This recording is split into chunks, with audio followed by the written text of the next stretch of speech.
Tokyo, autumn 1945. The rain had not stopped for 3 days. It fell softly over the broken skyline, twisted steel, blackened temples, and silent ruins that once pulsed with empire. In the courtyard of a half-collapsed military dormitory, a line of women stood motionless. Their khaki uniforms hung loose. The insignia had been cut away. Once, they were officers of the Imperial Japanese Army. Proud, precise, and loyal to a cause that no longer existed. Across from them, a group of American women approached, their steps quiet on the wet concrete. They were not soldiers. They carried bundles of folded fabric, dresses, coats, and blouses, stitched in American towns untouched by war. The Japanese women watched in disbelief as their former enemies extended kindness instead of judgment. One officer, her hands trembling, accepted a wool coat. Her eyes filled, her lips quivered, but she said nothing. Around her, others began to cry, silent tears cutting through soot and shame. The sky above Tokyo was gray, heavy, and watching. In that moment, beneath the endless rain, two worlds touched. One defeated, one victorious, and something deeply human began to emerge from the wreckage of war. By the summer of 1945, Japan was a nation on its knees. The once mighty empire that had stretched from the jungles of Burma to the islands of the Pacific was collapsing under relentless Allied bombardment. Cities burned night after night. Tokyo had become a sea of ashes, its wooden homes vaporized by firestorms that swallowed entire districts. The Imperial Palace stood scarred, its gardens littered with the debris of a vanished order. For years, Japanese propaganda had taught the people that surrender was worse than death. Officers, men and women alike, were told that capture meant disgrace, not only for themselves, but for their ancestors. Yet, as August approached, the truth became impossible to ignore. The emperor's voice, unheard by the public until that day, echoed over the radio on August 15, 1945, announcing surrender. His calm, distant tone broke the spell that had bound millions. The war, he said, must end to endure the unendurable.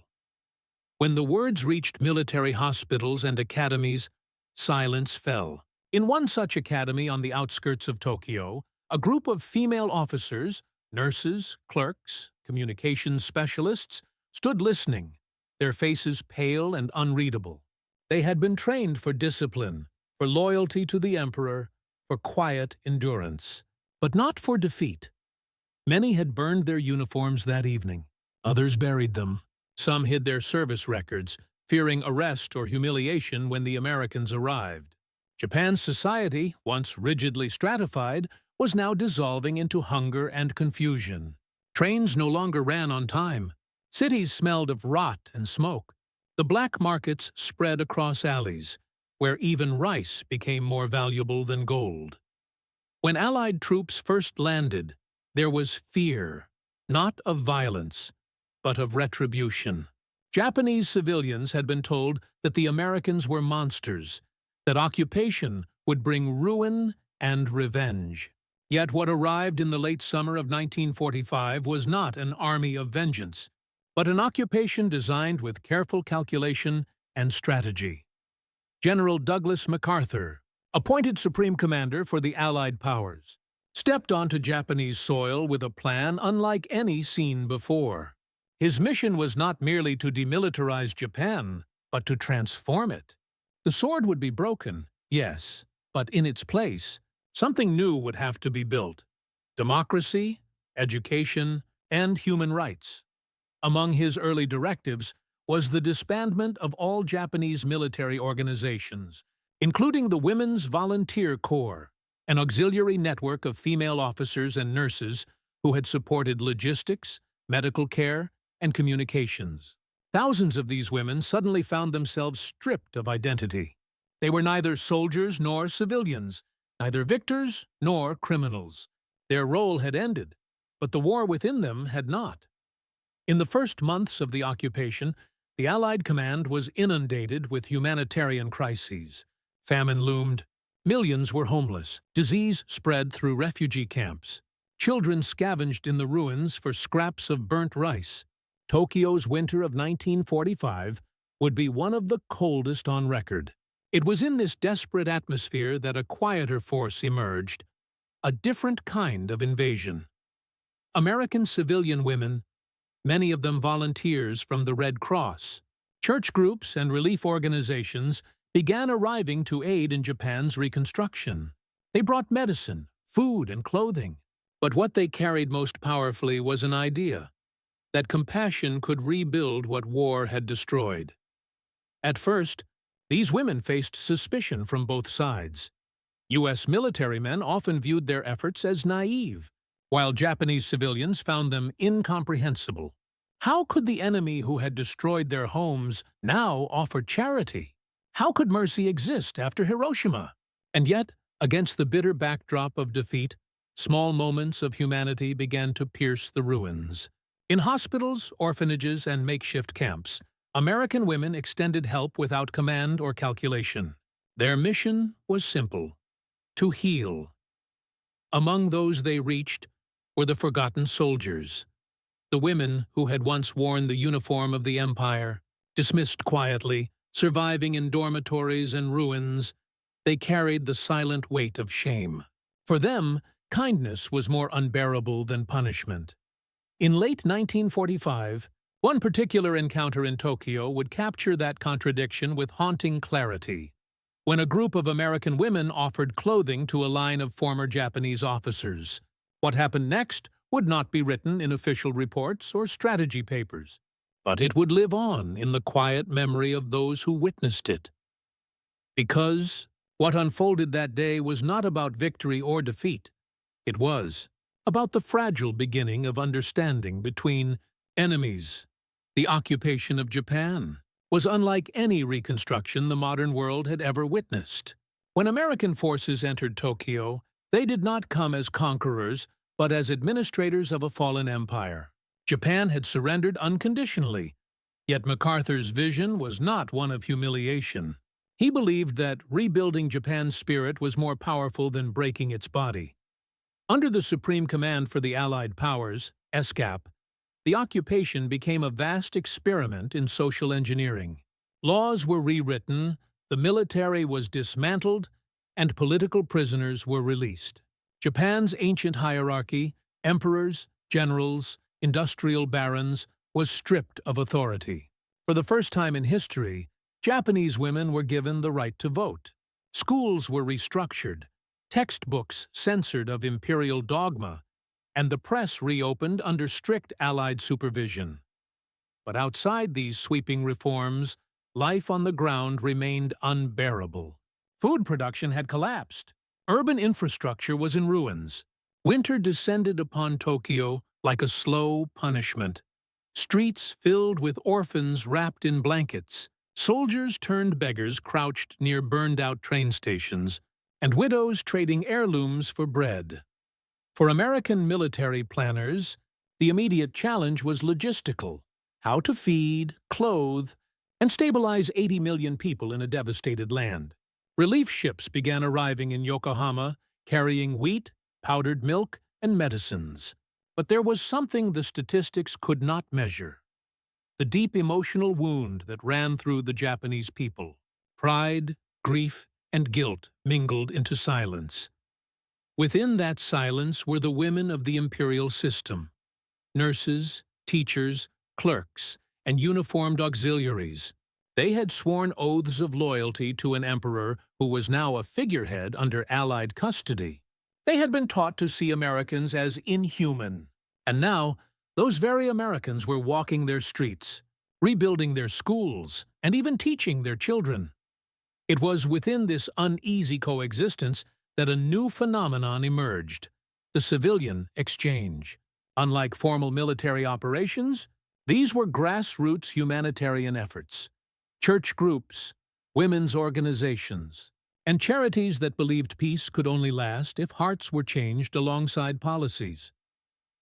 In 1946, several American women's associations, among them the Young Women's Christian Association, YWCA, the American Red Cross, and the Women's Committee for Christian Service organized aid deliveries specifically for Japanese women. They had read accounts of starvation among nurses and widows who had served the Imperial Army. Many of these former officers had no income, no family, and no means to survive the harsh winter. The gesture was modest at first. Boxes of second-hand clothing collected from American towns and churches. Dresses, coats, gloves, and shoes were shipped across the Pacific, labeled "For the Women of Japan." Each item carried a tag with a handwritten message. From one woman to another. In friendship. When these shipments reached Tokyo, they were distributed through local relief centers and hospitals. And it was in one such center, a former military dormitory turned shelter, that a small group of American volunteers met the women who had once worn the uniform of Imperial Japan. The meeting was not planned for symbolism. It was simply part of a clothing drive. But fate has a way of turning small moments into quiet revolutions. The American women, mostly nurses and teachers themselves, entered the hall unaware of the emotional weight that hung in the air. The Japanese officers stood in line, still disciplined, still erect, but stripped of insignia. Their faces betrayed no emotion, yet their posture spoke of humiliation. The Americans offered the garments with polite words, unaware that such an act could pierce deeper than any weapon. The Japanese women hesitated, not out of hostility, but disbelief. For years, they had been told that Americans would desecrate them. Instead, they saw gentle faces, outstretched hands, and the unfamiliar scent of soap and clean fabric. A translator softly explained, "They wish to give these clothes." As friends, silence filled the room. Then, slowly, one woman stepped forward.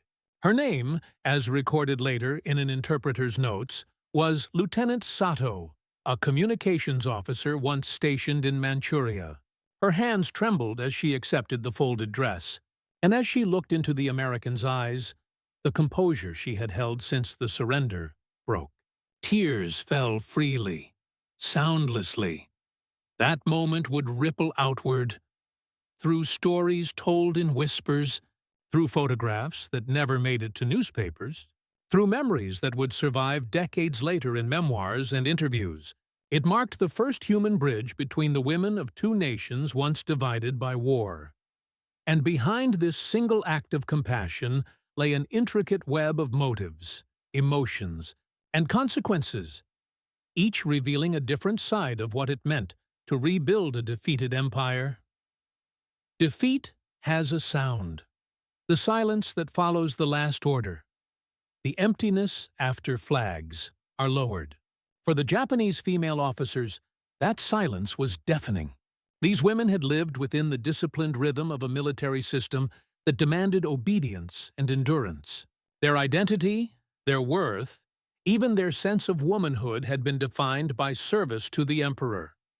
When the empire fell, so did that identity. Many were dismissed without pay. Some were ostracized by civilians who blamed them for prolonging the war. Others, stripped of uniform, walked among the ruins as ghosts, invisible, ashamed, yet clinging to a soldier's posture. To these women, receiving charity from former enemies was a humiliation beyond words. Their uniforms had been symbols of sacrifice and purpose. The clothes offered by the Americans were symbols of pity. And yet, within that tension, a deeper truth began to emerge. One that would reshape how both sides understood humanity. When the American women handed them garments, it was not conquest or forgiveness being exchanged, but recognition. The tears of the Japanese officers were not just grief. They were the collapse of walls built by propaganda and fear. For the first time, they were seen not as soldiers, but as women. Behind the emotional scene lay the quiet machinery of post-war strategy. General Douglas MacArthur understood that Japan's recovery could not rest solely on economic or political reforms. He needed to dismantle militarism from within the culture itself. And for that, the re-education of Japanese women became essential. American occupation planners had long studied the role of women in Imperial Japan. During the war, women had been mobilized not only as nurses and clerks, but as moral pillars of the home front, teaching children loyalty, encouraging sons to die for the emperor, and maintaining the moral purity of the nation. If those same women could be turned toward democratic ideals, the transformation of Japan could be lasting. Thus, humanitarian outreach served dual purposes. Officially, it was charity. Strategically, it was soft power, an instrument of cultural disarmament. Programs like the clothing drive for Japanese women and the friendship exchange were not directed by military command, but they were quietly supported by SCAP's Civil Information and Education section. American women were seen as ideal messengers, less intimidating than soldiers, yet profoundly symbolic. Each act of kindness carried an unspoken lesson: that dignity could exist without domination, that compassion could achieve what weapons could not, and perhaps, without realizing it, those volunteers achieved what entire armies had failed to do. They won the hearts of Japan's most disciplined servants. To understand the emotional weight of a coat or dress in post-war Japan, one must understand scarcity. By late 1945, the country was starving. Textile production had collapsed, silk factories were destroyed, uniforms were reused until they fell apart. Many people wore clothing made from old curtains, rice sacks, or torn sheets. For female officers, their military attire had once represented precision, every button polished, every fold exact. After surrender, those same uniforms became marks of shame, yet there was nothing to replace them. Civilian clothing was nearly impossible to obtain. Many had resorted to wearing tattered remnants of their service coats, sometimes turning them inside out to hide insignia. When the American women arrived with crates of freshly laundered garments, it was not just fabric they brought. It was the restoration of self, the smell of cotton, the color of dresses. Even the softness of the material felt alien, almost forbidden. One nurse later recalled in an interview with the Yomiuri newspaper decades later, "When I touched that dress, I felt warmth. It was not the fabric. It was the thought that someone, somewhere, still saw me as human." Material aid became psychological therapy. Each garment, folded and labeled with care, symbolized renewal, not through policy, but through touch. The softness of cloth against war-torn skin was more powerful than any speech about democracy. It is easy to dismiss such gestures as small, but in the ruins of 1945, small gestures were the difference between despair and survival. There was no common language between the American and Japanese women that day. Translation was minimal, halting, and yet the exchange required no words. Japanese etiquette dictated restraint. Gratitude was shown through silence, through the depth of a bow, through the lowering of eyes. American kindness, in contrast, was open and expressive. Smiles, gentle touches, words of comfort. The moment those two cultural languages met, something extraordinary happened. Both sides stepped beyond their habits. For the Japanese women, receiving compassion without obligation felt foreign, almost improper. For the Americans, witnessing quiet tears instead of verbal thanks was confusing but deeply moving. What joined them was a single universal language: empathy. That encounter, fleeting as it was, bridged centuries of difference. It revealed that beneath uniform, nationality, or ideology, the human need for dignity and kindness endures. As one American volunteer later wrote in her diary, "They did not speak. They only bowed, and we understood. No victory could ever feel like this. No battle could ever teach so much." And within that silent understanding, the first foundations of a new Japan were quietly being laid. General Douglas MacArthur's genius did not lie only in battlefields, but in understanding psychology. He knew that rebuilding Japan required more than surrender documents. It needed moral transformation. "Build men, not monuments," he once said to his aides.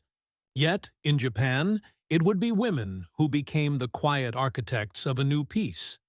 When MacArthur assumed control of Japan's occupation, he issued hundreds of orders to demilitarize, to democratize, to feed, to educate. But he also made a subtle decision that history often overlooks. He encouraged the entry of American women into the Reconstruction effort. Missionaries, teachers, and relief workers were allowed unprecedented access to schools, hospitals, and women's organizations. MacArthur believed that if the heart of Japanese society, its women, could be transformed, the entire nation would follow. "Educate the women," he told his advisors, "and you educate the nation." The presence of American women in Japan, therefore, was not accidental. It was a deliberate form of diplomacy. Through them, the ideals of mercy, equality, and democracy could be shown, not preached. Their simple acts of kindness were living propaganda, far more persuasive than leaflets or speeches, and so, while generals debated policy, it was school teachers and nurses who delivered the most lasting message of occupation: that humanity itself could survive the machinery of war. In every war, victory and morality seldom align. The victors often justify, the defeated often resent. But the encounter between American and Japanese women in that Tokyo dormitory revealed a truth untouched by politics: that mercy has no allegiance. For the American women, compassion was instinctive, rooted in their upbringing, faith, and a post-war sense of global responsibility. Yet many of them also carried guilt. They had read about Hiroshima and Nagasaki. They had seen photographs of children burned beyond recognition. Giving clothes, for some, was an attempt at atonement, an act to balance the scales of conscience. For the Japanese women, receiving kindness from the enemy was unbearable precisely because it stripped away hatred. Hatred, after all, was armor.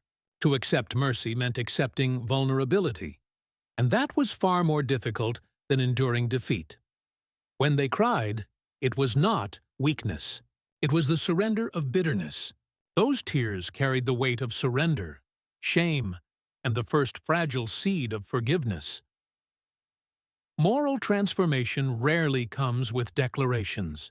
It comes quietly, in gestures that no one plans, in moments that no one records. That small act of giving clothes became one of those rare moral victories that transcended the definitions of winner and loser. To understand the depth of emotion in that encounter, one must understand the psychological conditioning of wartime Japan. For years, military propaganda had fused nationalism with spiritual purity. Soldiers, and by extension, female officers, were trained to suppress emotion. Suffering was duty. Compassion toward the enemy was betrayal. Defeat shattered that framework overnight. Yet, the human mind does not unlearn indoctrination easily. Many officers continued to stand at attention when Americans entered a room. They saluted instinctively, even when told not to. The structure that had once given them purpose was gone, and in its place was emptiness. Psychologists attached to the Allied administration observed a strange duality in post-war Japan: outward obedience, inward turmoil. For many women, emotional breakdowns were common. Nurses reported insomnia, trembling, and loss of speech. In that context, receiving a dress was not trivial. It was an emotional detonation. It forced them to feel, something the imperial system had long suppressed. A U.S. Army social report from 1946 recorded, "The reaction of Japanese female personnel to humanitarian gestures is profound. Their tears signify not rejection, but awakening. The mental wall between self and other is dissolving." It was not an exaggeration. The sight of compassion had broken through where occupation orders never could. Symbols matter in history. A flag raised over Iwo Jima meant triumph. A kimono burned in surrender meant loss. But in this moment, the symbol was a dress. Simple, civilian, and foreign. When the Japanese officers put on those garments, something symbolic occurred. They were no longer soldiers. They were women again. The transformation was not merely physical, it was spiritual. The uniform had represented a world of discipline, hierarchy, and collective purpose. The dress represented individuality, softness, and the possibility of normal life. One photograph taken by an American journalist captured a striking image: a Japanese nurse, standing by a cracked window, wearing a plain blue dress, her military boots still visible beneath the hem. She looked directly at the camera, her expression unreadable, pride and sorrow intertwined. That image, though rarely published, encapsulated the transformation of a nation. Japan was learning to live without the sword, to find beauty in fragility again. The simple act of clothing, of covering the defeated with dignity, became a metaphor for the entire occupation. The empire had been stripped bare. Now it was being clothed anew by its former enemy. It was early 1946, a cold morning in Tokyo. The ruins still smelled faintly of smoke. In a repurposed army dormitory near Ueno, rows of women stood quietly in formation, their posture still rigid, though their uniforms were faded and uneven. The insignia that once marked rank had been cut away, leaving dark threads where power used to shine. Inside the hall, American volunteers, nurses, social workers, and teachers unpacked boxes marked "Clothing for Japan." The sound of fabric rustling echoed strangely through the cracked plaster walls. Among the volunteers was Helen McCarthy, a Red Cross nurse from Chicago. She had served in field hospitals across the Pacific but had never seen her enemy up close.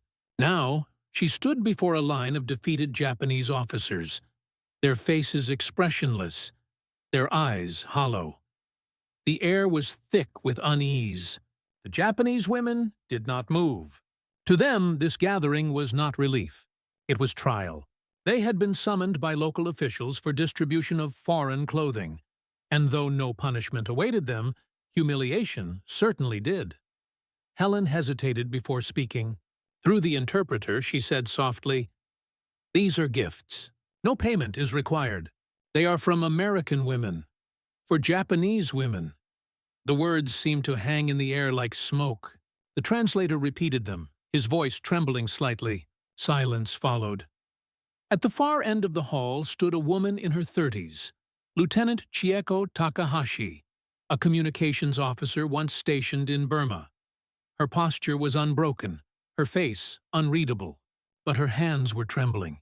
When her turn came, she stepped forward mechanically, bowing as she had been taught. The American nurse reached into a box and pulled out a neatly folded wool coat. Gray, simple, elegant. She handed it across the small space that separated the two worlds. For a heartbeat, Chieko did not move, her eyes fixed on the garment. Then, slowly, she reached out and touched it. The texture startled her. It was soft, warm, real. For years, she had worn only coarse uniforms or patched rags. The sensation of clean fabric beneath her fingertips was unbearable. Her breath caught. Her lips quivered. The coat slipped from her hands as tears fell. Uncontrollable. Soundless. Sudden. The interpreter stopped speaking. The room froze. The American nurse, unsure what to do, instinctively placed her hand on Chieko's shoulder. That simple human gesture, one forbidden in imperial discipline, shattered the last wall inside her. She wept openly. Others followed. Within minutes, the hall that had echoed with silence now filled with quiet sobs. There was no speech, no explanation. The Americans, moved and confused, continued distributing clothes, gloves, dresses, scarves, while the Japanese women cried softly, their rigid masks collapsing. Some covered their faces in shame. Others wept without hiding. An officer at the back of the line, Captain Naomi Watanabe, later wrote in her diary, "It was not the coat that broke me. It was the kindness. I could have endured hunger, even death, but not that." To the American women, Those tears were proof that their gesture had reached its mark. To the Japanese officers, they were an unbearable mixture of gratitude and humiliation, the release of emotions locked away through years of indoctrination.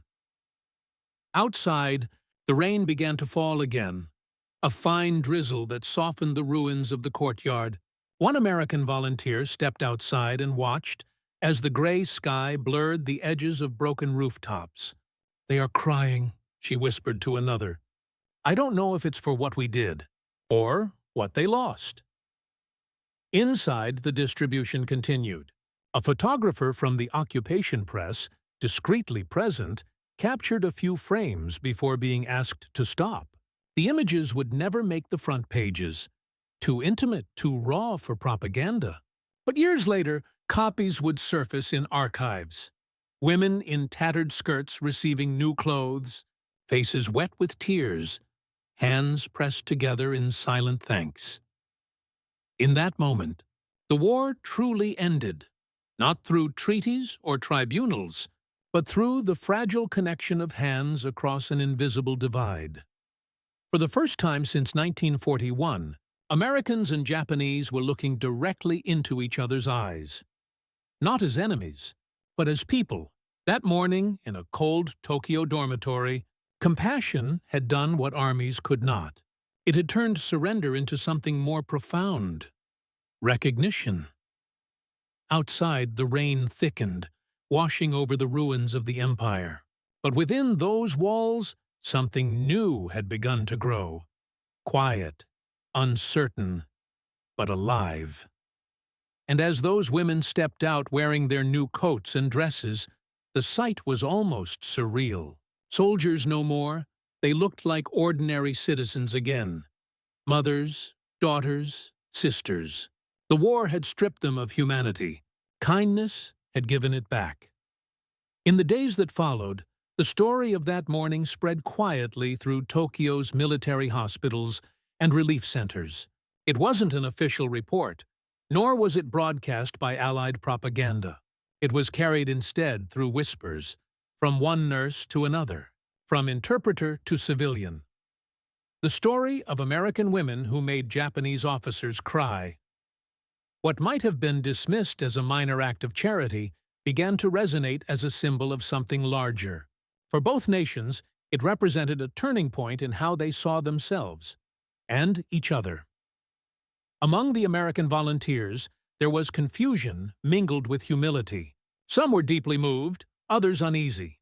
Helen McCarthy, the Red Cross nurse who had handed the coat to Lieutenant Takahashi, later wrote in a letter home, "We came to give, but it feels as though we received something far greater. I saw strength in their tears, a strength I cannot explain."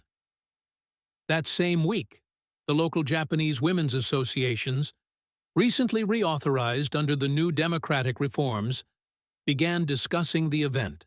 For the first time, they reached out to the American women to organize joint sewing circles and welfare meetings. The initiative, small as it was, marked the beginning of direct cooperation between the women of two former enemies. It was no longer about giving and receiving. It became about sharing. MacArthur's headquarters took note of the reports. Though SCAP rarely publicized emotional or symbolic encounters, the intelligence summaries acknowledged the power of such interactions. One internal memorandum from 1946 noted civilian relief activities, particularly those led by American women, have yielded significant results in reorienting Japanese female consciousness toward democratic ideals. But beyond the bureaucratic language, the truth was simpler. Empathy was achieving what political. It was a rare acknowledgement that even in defeat, the Japanese spirit commanded respect. In the years that followed, several of these American women continued their work in Japan, helping to establish women's centers, literacy programs, and nursing schools. Their relationships with their Japanese counterparts endured, some lasting decades. Letters exchanged across the Pacific spoke not of war, but of family, recipes, and the shared language of survival. In the broader scope of history, that single act, the giving of clothes, may seem insignificant. But within post-war Japan, it carried enormous symbolic weight. It represented the first step away from militarism and toward modern identity. The very women who once served the imperial cause would later become educators, nurses, and civic leaders in the new democratic Japan. Some even joined movements advocating peace and women's rights, inspired by the compassion they had once resisted. A sociologist from Kyoto University, writing in 1952, observed, "When the defeated saw that mercy could come from victory, the psychological balance of our nation changed. We learned not only that we could live without the sword, but that we must." That transformation, emotional, moral, and cultural, began in that single moment when hands met across old divisions. Months later, when another shipment of clothing arrived, the distribution was different. This time, the Japanese women came not as recipients, but as helpers. They sorted boxes, folded garments, and handed them out to others: widows, orphans, and the sick. One American volunteer wrote in her journal, "They no longer bow out of duty. They bow out of gratitude, and in their eyes, I see peace." The cycle of giving had become mutual. What began as a gesture of pity had evolved into an act of shared humanity. By 1947, Japan's recovery had begun in earnest. Factories reopening, schools rebuilt, the Constitution rewritten. But beneath those visible changes lay something less tangible yet far more enduring: the quiet transformation of hearts. The war that ended in fire had found its truest ending in compassion. And in that small hall in Tokyo, where tears had once fallen on cold concrete, a nation had begun to rise, not in defiance, but in grace. The months following that encounter marked the beginning of Japan's quiet rebirth. The fire and ash that had defined its surrender slowly gave way to something more fragile: the struggle to live again. Factories began to stir back to life, black markets faded as ration systems stabilized, and the American occupation entered its second year with a new tone. But the emotional and psychological recovery of the Japanese people was a different battle altogether. Defeat had scarred the nation's spirit more deeply than its cities. In the ruins, people searched not for victory, but for dignity. That is why the story of the crying officers lingered.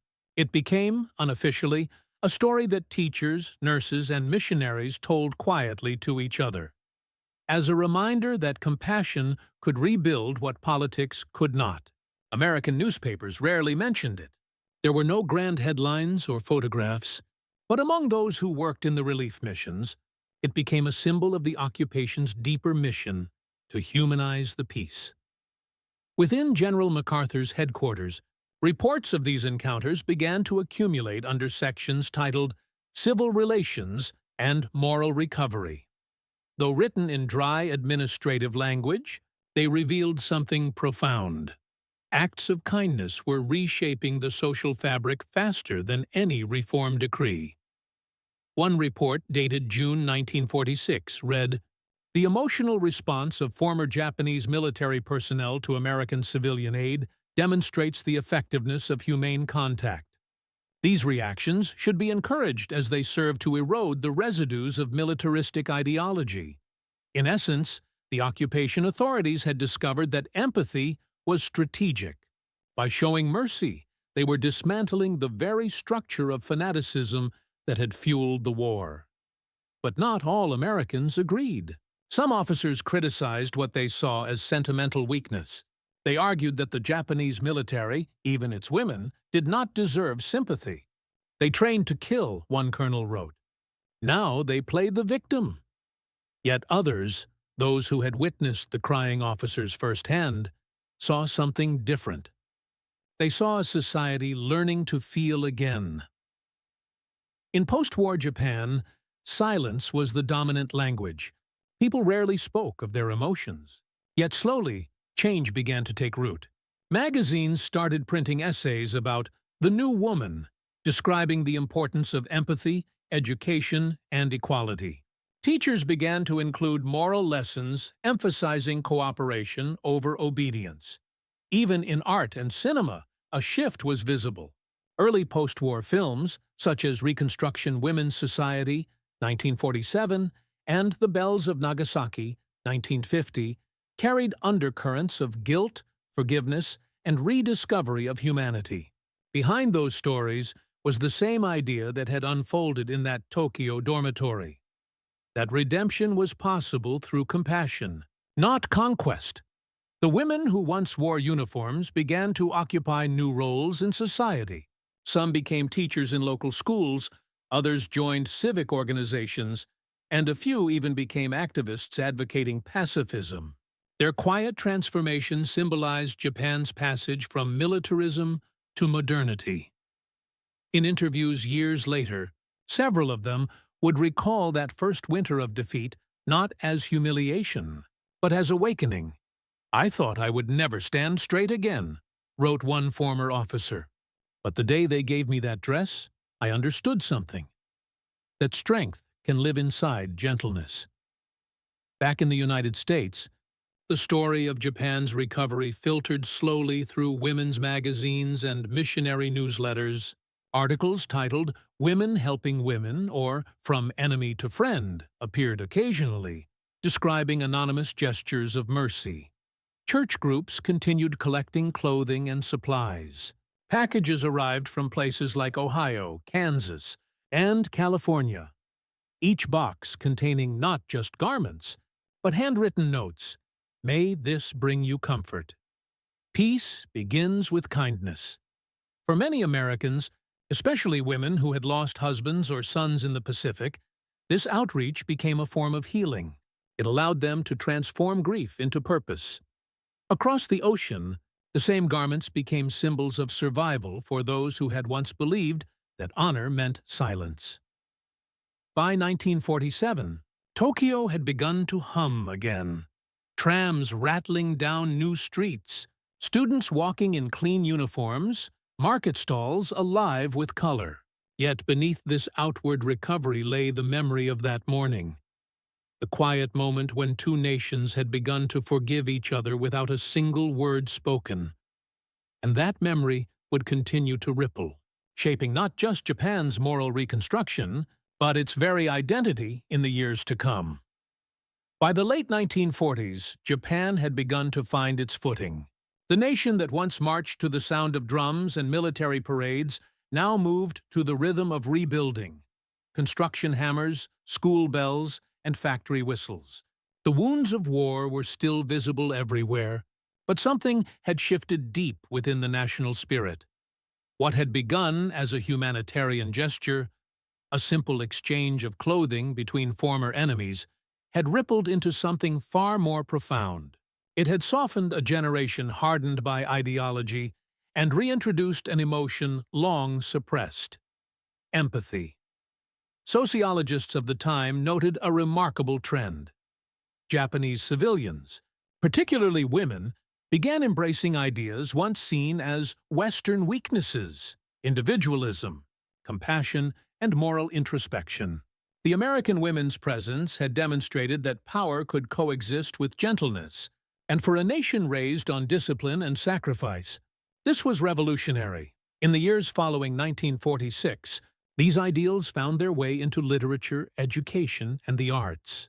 Writers like Fumiko Enchi and Yasunari Kawabata explored the fragile beauty of forgiveness and loss.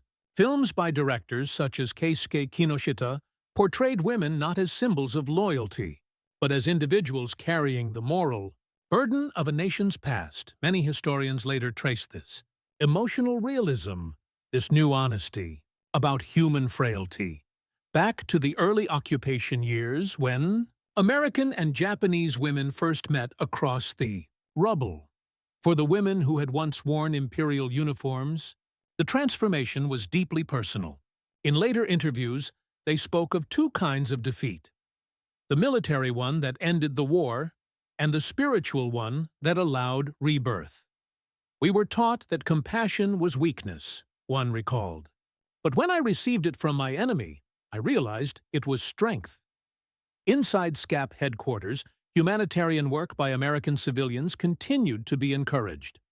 What had begun informally evolved into structured programs, sewing cooperatives, food kitchens, and education projects led by both American and Japanese women. These were not mere acts of charity. They became incubators for Japan's new civic identity. The Americans understood that reform imposed by command could not last. It needed to be absorbed through human contact, through friendship, imitation, and trust. A 1948 U.S. cultural report summarized this approach simply. Japan is not being rebuilt through steel and laws, but through hands and hearts.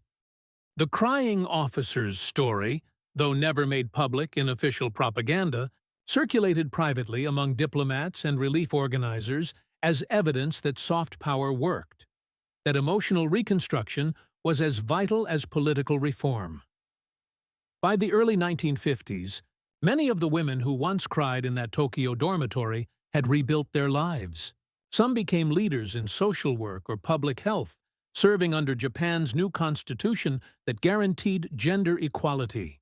Others joined international organizations, advocating peace and humanitarian cooperation.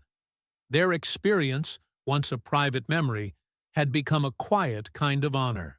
They represented Japan's ability to change, to find strength in humility, and though they rarely spoke of it, that single act, accepting a coat, a dress, a gesture, remained with them for life. In 1960, during a U.S.-Japan Friendship Anniversary event in Tokyo, one of those former officers, now elderly, stood before an audience of both nations and said, "The first time I touched peace, it was made of fabric." The hall fell silent. Many in the audience wept. Decades later, historians would look back on this small, nearly forgotten moment as one of the earliest examples of grassroots reconciliation, when peace was not dictated by governments, but built by ordinary people, especially women, who chose compassion over vengeance. Even today, in Japanese museums and archives, quiet exhibits tell of that time. Photos of relief shipments, letters from American families, and testimonies from the women who lived through it. Few remember their ranks or their titles. They are remembered instead for their tears, not of defeat, but of awakening. When scholars later asked survivors of that generation what the gesture had meant, one answer stood out. "It was the first time I realized that mercy can rebuild. Nations faster than bombs can destroy them." That realization became the foundation of post-war Japan's moral rebirth, a nation that rose from the ashes not through pride, but through empathy. And though the world would move on, and wars would return elsewhere, the lesson remained timeless. That compassion between former enemies is not just forgiveness, it is the purest form of victory. From that single, rain-soaked morning in 1946, a new kind of strength was born, one that would shape Japan's future and redefine what it meant for humanity to rise after ruin. History often remembers wars through their generals, their weapons, and their victories. Yet the truest measure of a civilization is found not in how it fights, but in how it heals. In the smoldering aftermath of World War II, when nations counted losses in millions and cities lay in dust, the world witnessed an act so small that it nearly escaped record: an American woman handing a coat to a Japanese officer who once served the empire. No flags, no cameras, no speeches, only silence, trembling hands, and tears. And yet within that silence, the human story of the 20th century was rewritten. That single moment revealed something no treaty could: that compassion is the most disarming force on earth. When kindness crossed that narrow space between enemy and enemy, it did more than comfort. It dismantled hatred itself. For Japan, it marked the quiet beginning of moral recovery, the rediscovery of dignity through humility, of identity through empathy. For America, it was a lesson in mercy, that true victory is not measured by dominance, but by understanding. The crying officers did not symbolize weakness. They symbolized awakening. They were the faces of a civilization learning that survival alone is not enough. That to be human after war is the hardest, noblest victory of all. Decades later, when historians look back upon the ruins of the 20th century, they find that the greatest rebuilders were not generals or politicians, but ordinary people who chose compassion over revenge. And among them stood the women of Tokyo, standing in the rain, heads bowed, tears falling silently, and the American women who offered them warmth without judgment. It was there, in that moment of unspoken grace, that two enemies ceased to exist. They were no longer victors or vanquished. They were simply human again,